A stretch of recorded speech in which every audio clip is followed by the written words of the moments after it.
tell us about your first filmmaking ventures and how you got into films? Well, I knew nothing about making movies. You know, I just wanted to make them. The first one I made was 8mm. What came out of the camera was the movie. I didn't know you edited. I didn't know what edited meant. And I showed it in some beatnik coffee house. It's a terrible movie called Hag in a Black Leather Jacket. Which we're not going to see, are we? No. It's really hard to show because I need an 8mm projector. I mean, it wasn't even Super 8. They didn't have Super 8 then either. It's black and white. There's no print. It's the original. The splice is right in it. It was shown once, I think. So what were you trying to do? Who inspired it?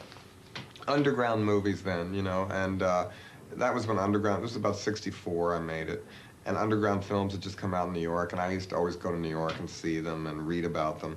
Film Culture magazine was my Bible then. That was the magazine for underground films. And the Village Voice had Jonas Mekas' column, which covered that scene. And I saw the early Kenneth Anger movies, the early Warhol movies, and but mostly Mike and George Kuchar were the biggest influence on me. They made movies like Hold Me While I'm Naked, Pussy on a Hot Tin Roof, Sins of the Fleshopods. And so I just wanted to make my version of that, and I just made it with my friends. Are you divine? Yes, I am divine. And how long have you been divine? All of my life, day in and day out. It's doubtful that Walter's films would have been quite as outrageous without Divine, but it's certain that Divine wouldn't have been anywhere near as divine without John Waters. I wanted him to be like a Jane Mansfield, like a sort of 50s sex symbol, only a large one.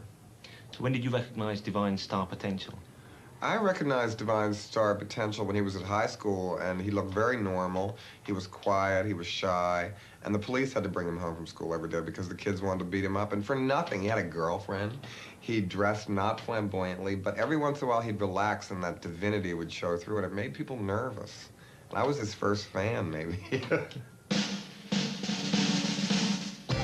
With money borrowed from his father, Waters soon progressed from 8mm to 16, gathering a group of like-minded and equally outrageous friends who formed the repertory company he still draws on today.